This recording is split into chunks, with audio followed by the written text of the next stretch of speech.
Good morning and welcome back to my channel Swara Madhyama. ನಾನು ನಿಮ್ಮ ಪ್ರೀತಿಯ ಸುರಭಿ ವೆಂಕಟೇಶ್.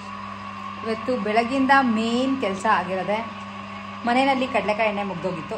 ಸೊ ಕಡಲೆಕಾಯಿ ಬೀಜ ಹೋಗಿ ತೊಗೊಂಡು ಬಂದೆ. ಆ್ಯಂಡ್ ಈ ಸಲ ನಾವು ತೊಗೊಂಡು ಬಂದು ಚಿಕ್ಕಪೇಟೆ ಹತ್ರ ತರಕ್ಪೇಟೆ ಇದೆಯಲ್ಲ, ಅಲ್ಲಿ ತುಂಬ ಚೆನ್ನಾಗಿರುವಂಥ ಕಡಲೆಕಾಯಿ ಬೀಜ ಸಿಕ್ತು. ಅಂದರೆ ನೀವು ಬೈ ಚಾನ್ಸ್ ಮನೆಯಲ್ಲೇ ಎಣ್ಣೆ ತೆಕ್ಕೋತೀರಾ ಅಂದರೆ ಎಣ್ಣೆ ತೆಗಿಯೋಕ್ಕೆ ಅಂತಲೇ ಸೆಪ್ರೇಟಾಗಿ ಕಡಲೆಕಾಯಿ ಬೀಜ ಸಿಗುತ್ತೆ. ಸೊ ಆ್ಯಕ್ಚುಲಿ ಅಂಗಡಿಗೆ ಹೋದಾಗ ನನಗೆ ವಿಡಿಯೋ ಮಾಡ್ಕೊಳ್ಳೋಕ್ಕೆ ಆಗಲಿಲ್ಲ, ಅರ್ಜೆಂಟಾಗಿ ನಾನು ಹೋಗಿ ತೊಗೊಂಡು ಬರಬೇಕಿತ್ತು. ಸೊ ಹಾಗಾಗಿ ನೆಕ್ಸ್ಟ್ ಟೈಮ್ ಹೋದರೆ ಡೆಫಿನೆಟ್ಲಿ ನಿಮಗೆ ಡೀಟೇಲಾಗಿ ಒಂದು ವಿಡಿಯೋ ಮಾಡ್ಕೊಂಡು ತೋರಿಸ್ತೀನಿ. ಈಗ ತುಂಬ ಜನ ಕೇಳ್ತಾ ಇದ್ದೀರಿ ಬೆಂಗಳೂರಲ್ಲಿ ಎಲ್ಲಿ ಸಿಗುತ್ತೆ ಅಂತ. ತರಕ್ಪೇಟಲ್ಲಿ ನೀವು ಕೆಲವು ಅಂಗಡಿಗಳಲ್ಲಿ ಹೋಗಿ ಕೇಳಿದ್ರೆ, ಅಂದರೆ ಹೋಲ್ಸೇಲಾಗಿ ತೊಗೋಬೇಕು. ನಿಮಗೆ ಎಣ್ಣೆ ತೆಗಿಯೋಕ್ಕೆಲ್ಲ 1 kg 2 kg ತೊಗೊಂಡ್ರೆ ಅಷ್ಟೊಂದು ಸರಿದು ಬರೋಲ್ಲ. ಸೊ ನಾನು 15 kg ಅಷ್ಟು ತೊಗೊಂಡು ಬಂದೆ. ಕೆಜಿಗೆ 120 ರೂಪಾಯಿ. ಆ್ಯಂಡ್ ಅವ್ರ ಹತ್ರ ಸನ್ಫ್ಲವರ್ ಸೀಡ್ಸು ಇಟ್ಟಿದ್ದಾರೆ. ಅಂದರೆ ಸೂರ್ಯಕಾಂತಿ ಎಣ್ಣೆ ತೆಕ್ಕೋತೀರಾ ಅಂದರೆ ಅದರದ್ದು ಬೀಜನೂ ಇದೆ. ಸೊ ತೋರಿಸ್ತೀನಿ ನಿಮಗೆ ಕಡಲೆಕಾಯಿ ಬೀಜ ಯಾವ ಥರ ಇದೆ ಅಂತ. ಅಡುಗೆ ಮನೆ ಫುಲ್ಲು ಮೆಸ್ಸಪ್ ಆಗೋಗ್ತಿದೆ. ನೆನೆ ಕಡಲೆಕಾಯಿ ಬೀಜ ತೊಗೊಂಡು ಬರ್ತಾ ಎಲ್ಲ ಕಡೆ ಸಾಕಷ್ಟು ತರಕಾರಿಗಳು ತುಂಬ ಚೆನ್ನಾಗಿತ್ತು. ಮಾರ್ಕೆಟಲ್ಲಿ ನಿಮ್ಗೆ ಗೊತ್ತೇ ಇರುತ್ತಲ್ಲ. ಸೊ ತೊಗೊಂಡು ಬಂದಿದ್ದೀನಿ. ಎಣ್ಣೆ ಅಂದರೆ ಎಣ್ಣೆಗೆ ಅಂದರೆ ದೀಪದ ಎಣ್ಣೆಗೆ ತೆಕ್ಕೊಳ್ಳೋಕ್ಕೆ ಅಂತ ಕರಿ ಎಣ್ಣೆ ತೊಗೊಂಡು ಬಂದಿದ್ದೀನಿ. ತುಂಬ ಚೆನ್ನಾಗಿದೆ. ದೀಪದ ಎಣ್ಣೆಗೆ ಇದನ್ನು ಪ್ಯೂರ್ ನಾವು ಉಪಯೋಗಿಸ್ಕೋಬೋದು ಅಂತ ತೊಗೊಂಡು ಬಂದಿರೋದು.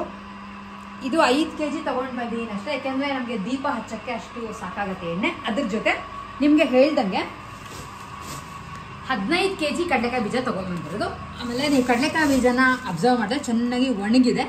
ತುಂಬ ದೊಡ್ಡ ದೊಡ್ಡ ಬೀಜ ಸಿಗಲ್ಲ ನಿಮಗೆ. ದೊಡ್ಡದು ತಿನ್ನಕ್ಕೆ ಚೆನ್ನಾಗಿರುತ್ತೆ, ಅಂದರೆ ಅಡುಗೆಗೆಲ್ಲ ಚೆನ್ನಾಗಿರುತ್ತೆ. ಇದು ಎಣ್ಣೆ ತೆಗಿಯೋಕ್ಕೆ ಅಂತಲೇ ಸೆಪ್ರೇಟಾಗಿ ಸಿಗುತ್ತೆ. ಒಣಗಿದೆ. ನೀವು ಹಿಂಗಂದರೆ ಇದು ಮೇಲ್ಗಡೆ ಸಿಪ್ಪೆ ಕ್ಲೀನಾಗಿ ಆಚೆ ಬರುತ್ತೆ. ಸೊ ಇದು ಚೆನ್ನಾಗಿ ಒಣಗಿದೆ. ಇದು 120 ರೂಪಾಯಿ kg ಕೊಟ್ಟಿದ್ದು. ಅಂಗಡಿ ಅಡ್ರೆಸ್ನ ಆ್ಯಕ್ಚುಲಿ ನಾನು ಡಿಸ್ಕ್ರಿಪ್ಷನ್ ಬಾಕ್ಸ್ನಲ್ಲಿ ಹಾಕಿರ್ತೀನಿ. ನೀವುಗಳು ಬೇಕಿದ್ರೆ ಅಲ್ಲಿ ಹೋದರೆ ಆರಾಮಾಗಿ ಸಿಗುತ್ತೆ. ನಿಮ್ಗೆ ಎಷ್ಟು kg ಬೇಕೋ ಅಷ್ಟು ಹೋಲ್ಸೇಲಾಗಿ ಪರ್ಚೇಸ್ ಮಾಡಿಕೊಂಡು ತೊಗೊಂಡು ಬರ್ಬೋದು. ಸೊ ಎಣ್ಣೆ ಬೆಳಗ್ಗಿಂದ ಇಷ್ಟೇ ಕೆಲಸ ಆಗಿರೋದು. ಎಣ್ಣೆ ತೆಗಿಯೋಕ್ಕೆ ಹಾಕೊಂಡಿದ್ವಿ. ಆ್ಯಂಡ್ ತುಂಬ ಚೆನ್ನಾಗಿ ಬರ್ತಿದೆ ನೋಡಿ, ಚೆನ್ನಾಗಿ ತುಂಬ್ತಾ ಇದೆ.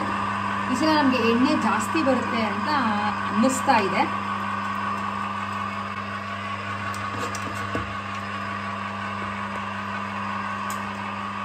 ಆಗಲೇ ಒಂದು ಟ್ರಿಪ್ ತೆಗೆದು ಇದು ಫಿಲ್ಟರ್ ಹಾಕಿ, ಅಂದರೆ ಸುಮ್ಮನೆ ಫಿಲ್ಟರ್ ಹಾಕಿ ಅಂತ ಇಟ್ಟಿದ್ದೀವಿ. ಗಸಿ ಎಲ್ಲ ಕೆಳಗಡೆ ಕುತ್ಕೊಳ್ಳುತ್ತೆ.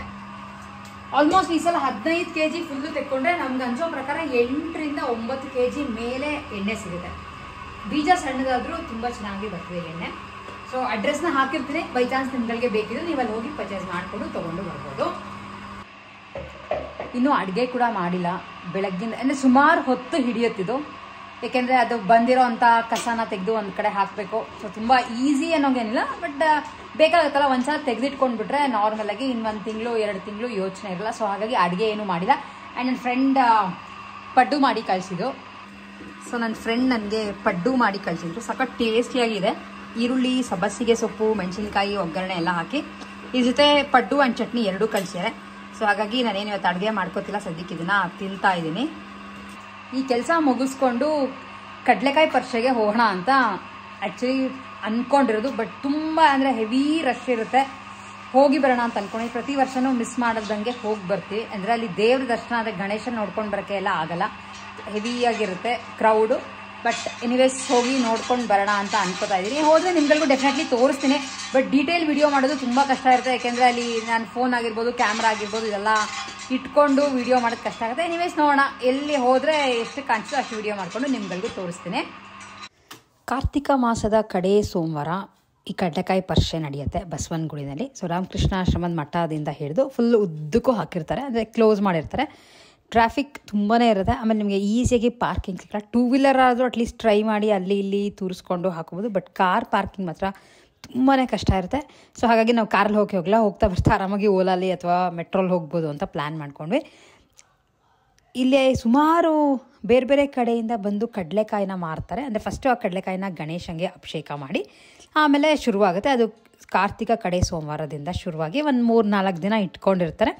ಸೊ ಇದ್ರ ಜೊತೆ ನಿಮಗೆ ನಾರ್ಮಲಾಗಿ ಗೊತ್ತಿರೋ ಥರ ಜಾತ್ರೆ ಥರ ಎಲ್ಲ ಸರಗಳು, ಬಳೆಗಳು, ಬಟ್ಟೆ, ಬ್ಯಾಗು ಪ್ರತಿಯೊಂದು ಮಾರ್ತಾರೆ.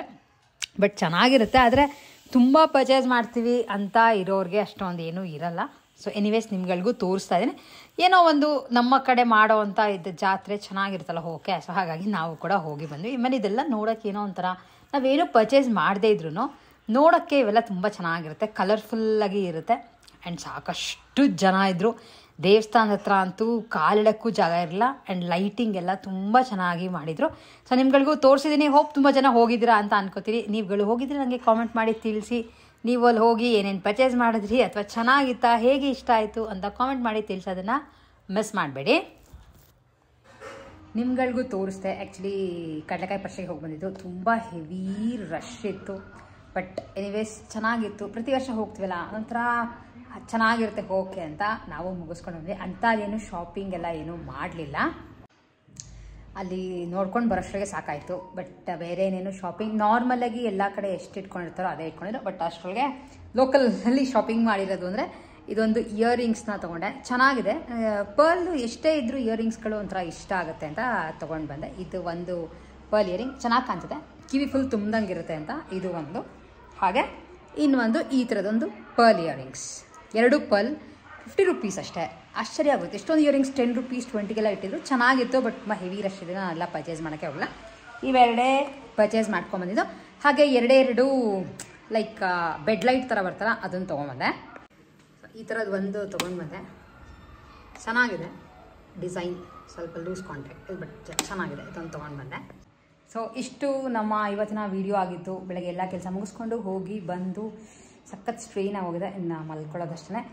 ಹೋಪ್ ನಿಮ್ಗಳಿಗೆ ಇವತ್ತಿನ ವಿಡಿಯೋ ಇಷ್ಟ ಆಗಿದೆ ಅಂತ ಅನ್ಕೋತೀನಿ. ವಿಡಿಯೋ ಇಷ್ಟ ಆಗಿದೆ ಲೈಕ್, ಶೇರ್ ಆ್ಯಂಡ್ ಸಬ್ಸ್ಕ್ರೈಬ್ ಅಂತ ಹೇಳ್ತಾ ಇವತ್ತಿನ ವಿಡಿಯೋನ ಎಂಡ್ ಮಾಡ್ತಾ ಇದ್ದೀನಿ. ನೆಕ್ಸ್ಟ್ ವಿಡಿಯೋಲಿ ಮತ್ತೆ ನಿಮ್ಮೆಲ್ಲನೂ ಡೆಫಿನೆಟ್ಲಿ ಮೀಟ್ ಮಾಡ್ತೀನಿ. ಅಲ್ಲಿವರೆಗೂ take care and bye bye.